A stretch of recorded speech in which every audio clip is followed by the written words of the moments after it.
Let's make our way onto a comfortable seat in a cross-legged position, grounding through the sit bones and bringing your hands onto your knees. So take a moment here to find an erect spine, lengthening along the back body, crown of the head lifted, and just take a moment to find a few breaths. Tuning into how you've arrived this evening. And if you're a little like me, today's been quite active and engaging with lots of things going on. And as I begin my wind down into my evening for a rest, I thought it would be a nice opportunity to take a yin practice this evening. Yin poses have three qualities. Yin is a practice where we are encouraged to stay, even when it gets a little difficult, a little uncomfortable. Being skillful in the presence of discomfort is a great way to remember the yoga practice. You want to find the sensation and tune into that sensation. And then from that sensation, learn to stay. And from that learning to stay, we meet ourselves at our edge. And if we think of our edge as being somewhere on a scale between 10 being I can't breathe, I'm really uncomfortable, to a 0 being I don't feel anything at all, we want to be about a 6 or a 7. So that level of edge that creates a sensation, a little bit of deep breathing, curiosity, and that kind of experience. So let's just begin now by taking our comfortable seat.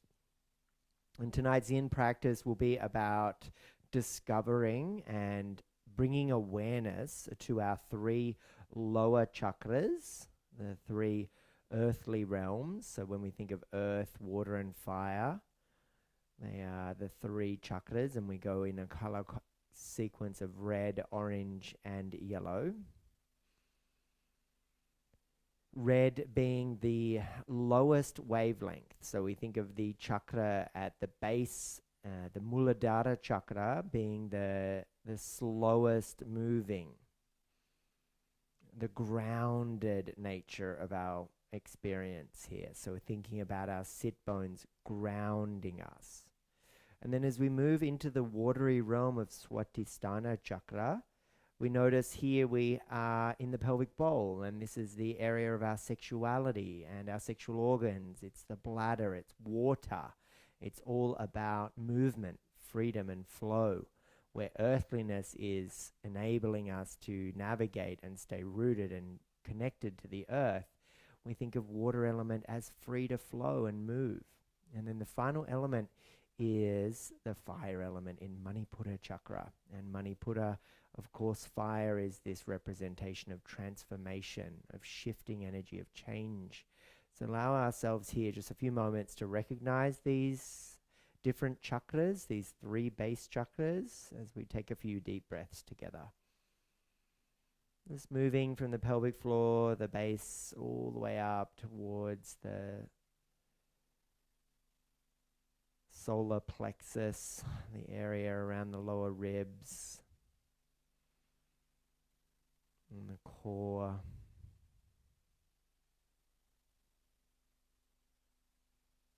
And the color is red, and then it turns into orange, and then it turns into yellow. And so now we'll use a mantra to help us uncover this area of awareness and explore it deeply. So as the mantra is recited out loud, we shift our awareness up those three chakras, and then we release the breath, and we release what is known as a bandha. A bandha is a co-contraction of musculature, creating awareness. So it would be pelvic floor muscles turned on, and then we think about toning the area around our sacrum and our pelvis, and then we use the core muscles to engage with Manipura chakra. So let's begin. The mantra recitation begins with lam, and then it becomes vam, and then it becomes ram, in that order as we move up through the chakras. So closing down your eyes, hands on your knees, Turn on the pelvic floor muscles and inhale deeply and recite the mantra LUM. And then as we bring awareness into the sacrum, we think of the mantra, we recite the mantra VAM. And as we tone the abdominals in, we recite the mantra RAM. And we hold and we bring awareness and we feel the lift. And then we release and let go. And we continue that. So LUM, VAM, RAM. Hold. And then exhale, release. So Chakra Trikona Bandha here. We start with LUM and we turn the pelvic floor muscles on, and then we recite VAM and we think about that awareness around the sacrum, and then we think of RAM being the core muscles, and we hold that bandha. We hold the energy there and then we let go. Continuing that, so begin with the mantra out loud, LUM, and turn on your pelvic floor muscles.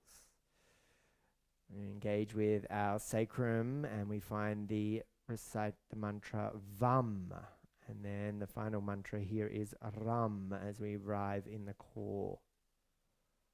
And then we release. Let's continue that now. LUM, VAM, RAM. Release. LUM, VAM, RAM. Release. Inhale, breath. LUM, VAM, RAM. Release. LUM, VAM, RAM. Release. So we're moving through these 3 lower chakras with the recitation of the mantras, bija seed sounds, LUM, VAM, and RAM. LUM, VAM, and RAM. Release. LUM, VAM, RAM. Release. Keep moving through this, reciting the mantra out loud to yourself, thinking of that identification, the groundedness of the earth element in Muladhara chakra with LUM. And then we think of the watery realm and the sexual organs of the VAM sounding Svadhisthana. And then we think of the fiery element of the core and the transformation there with RAM. So continue. So inhale, breath. LUM, VAM, RAM. Release. LUM, VAM, RAM. Release. LUM, VAM, RAM. Nice work. As you start to pause now and engage that long, erect spine, tone of the abdominals, and just take a breath or 2.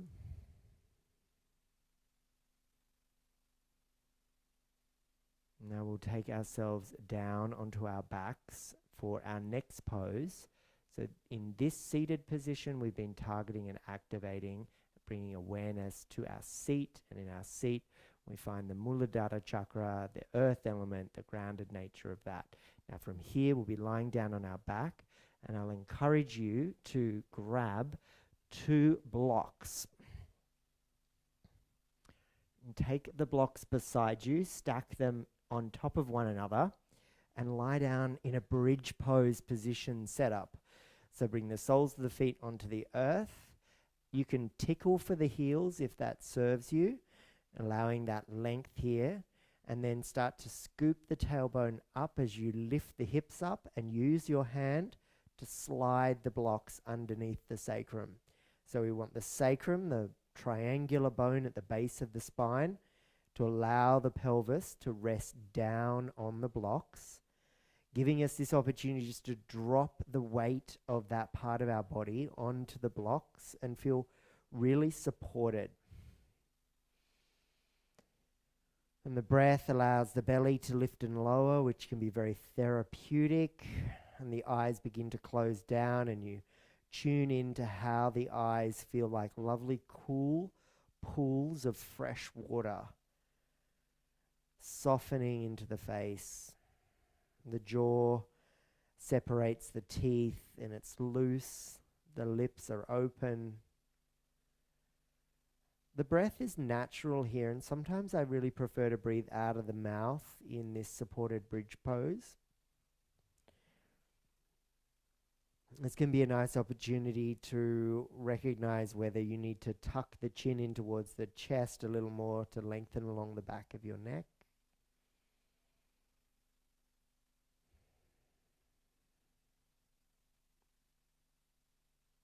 There's a real opportunity to drop into the field of gravity here. Your body is super supported by your props. The arms are passive and lengthened away from you at an angle that serves your shoulders.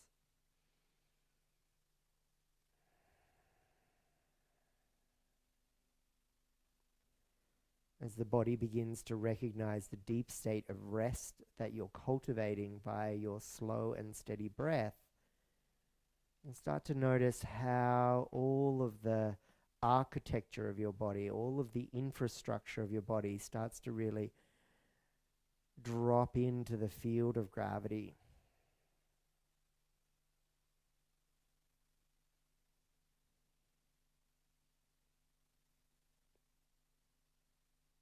There's this sense of heaviness in the brain as it rests against the back of the skull.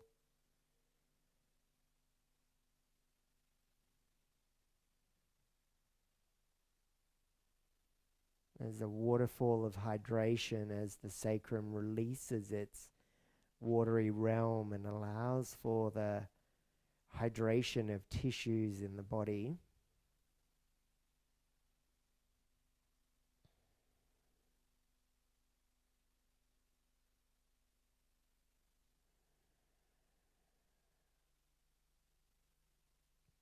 It could be a nice little reminder here just to see if you can tune into the sensation of the mat under the soles of your feet, or where the body makes contact with the earth.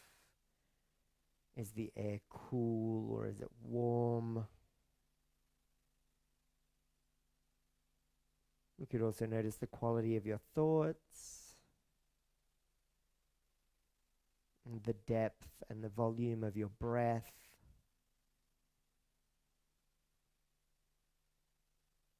The length of the breath. Is it shallow or is it deep?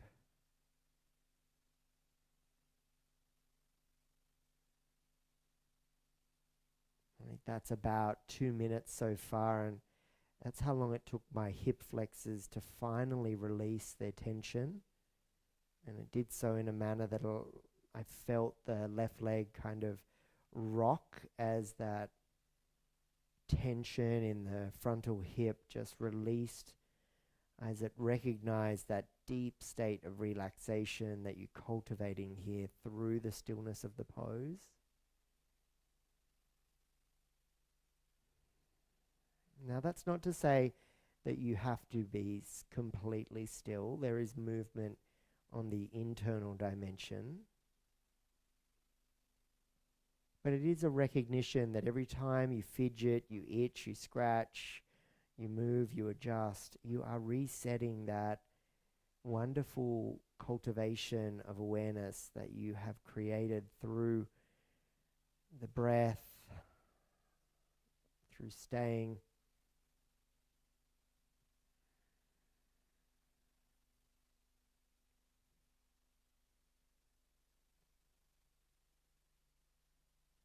And now we have about another minute here.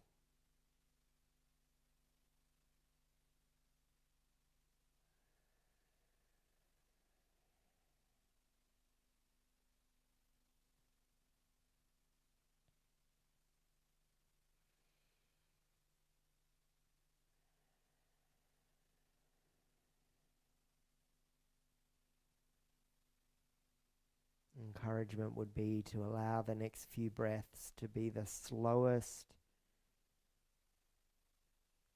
calmest, the coolest breaths of your day.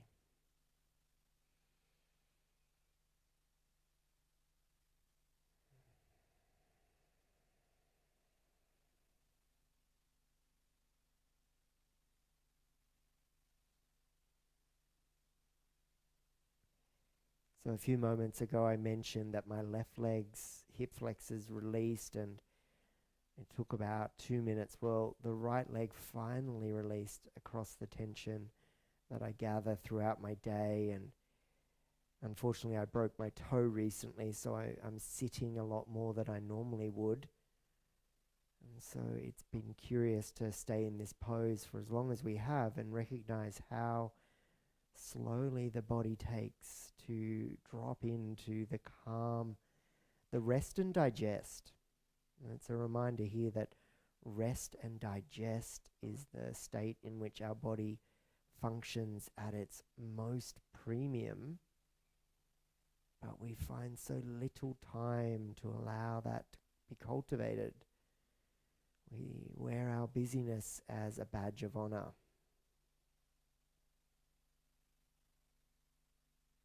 Last few breaths here.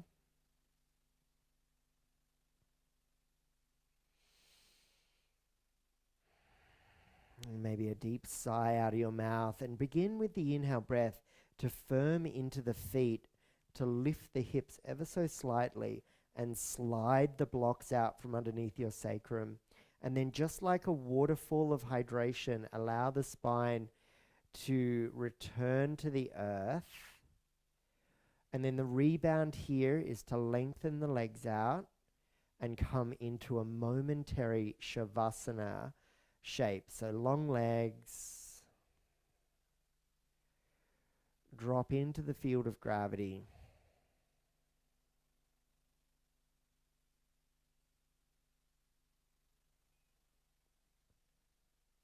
So our supported bridge pose was a way to target our Svadhisthana chakra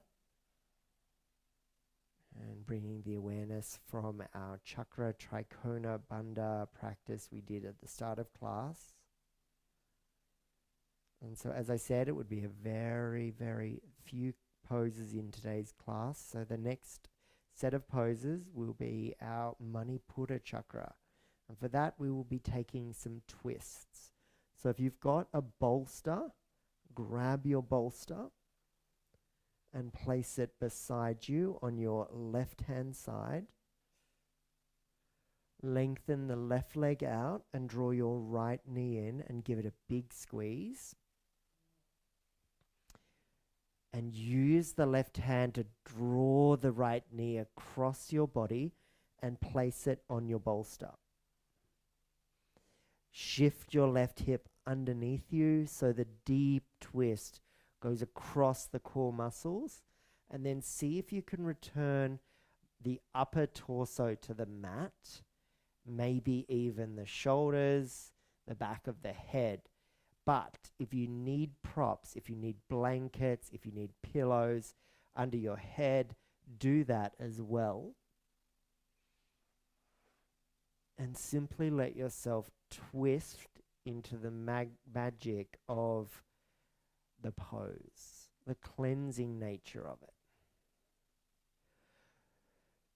So if our last pose, Svadhisthana chakra awareness, allowed watery element to flow, this twisty pose now allows us to wring out that water, and in that way we flush out the stickiness and the gooiness, and allowing the fire element to be transformative,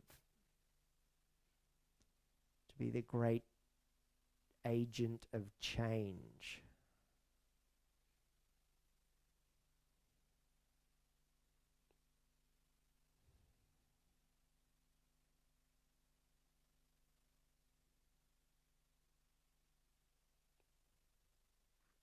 And just giving ourselves 5 more slow, steady yogic breaths here.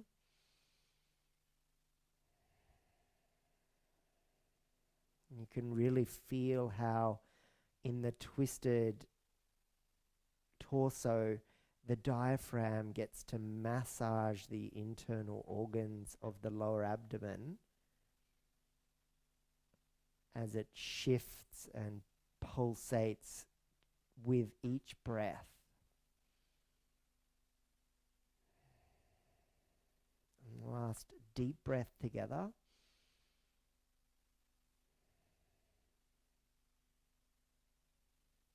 So as the right knee comes back to center, lengthen both legs out, and we'll take our twist over in the other direction now. So take your bolster over to your right. Hug the left knee in. Give it a lovely big squeeze. And then draw the knee over to the right, landing it on the bolster, your pillow. And remember just to scoop the right hip underneath you. Now, it's not an alignment-based practice, but I do think about the right and left hip being stacked on one another. But that might not be available to everybody's body, but it's just a little cue that works for me, so I like to share it.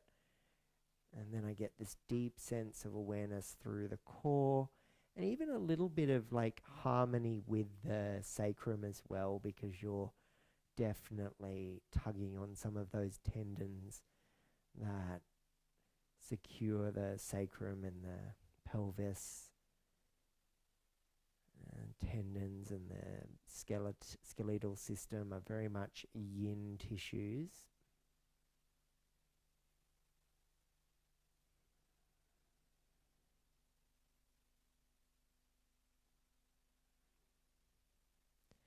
The challenge I have with social media is, how do you keep the audience engaged when you practice while you teach? Like, for example, something's just happened on one of my programs and I don't know how to respond because I can't. I'm in the practice, but I do appreciate anyone that joins me for these classes. I am yet to work out how to effectively communicate my appreciation whilst being so far away, but I will attempt to find a solution.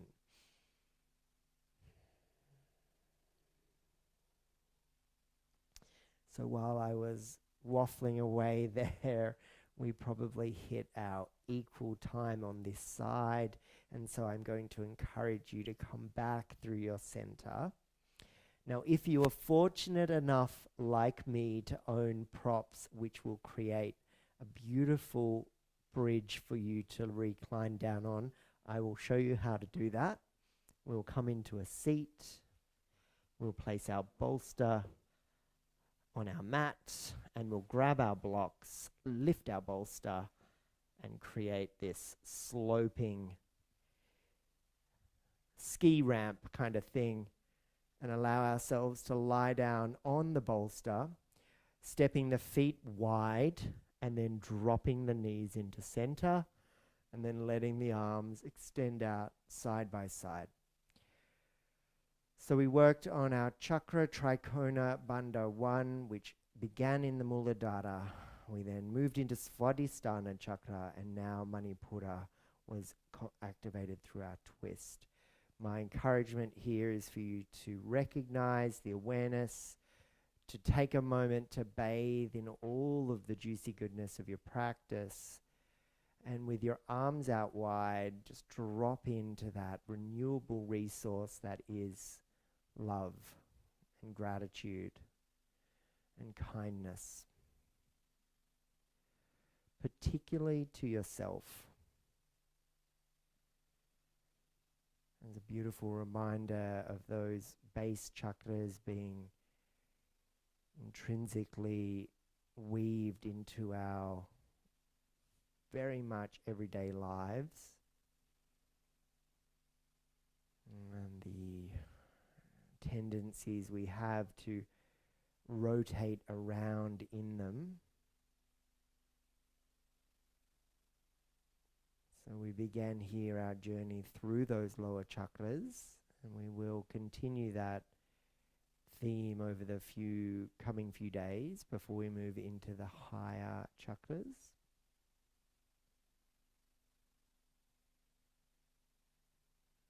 Just giving yourself a few moments here to rest and digest, recharge and restore.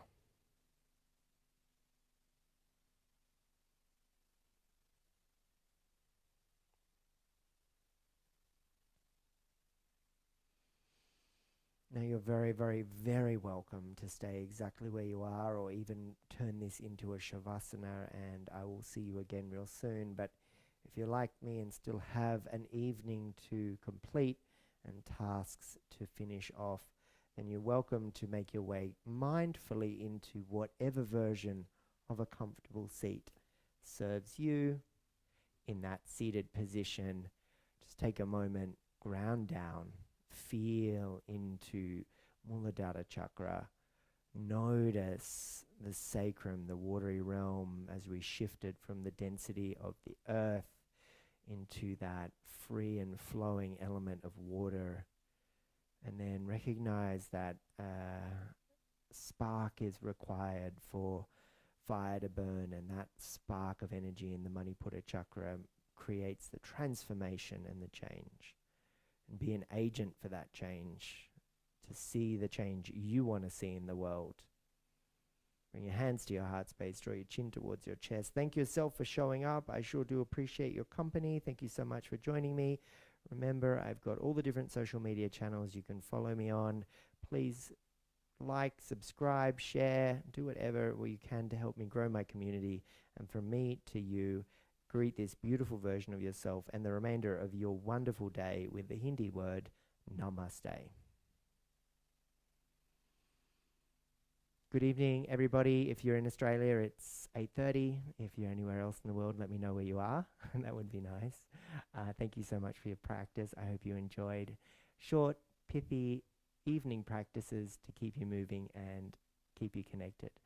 Bye for now.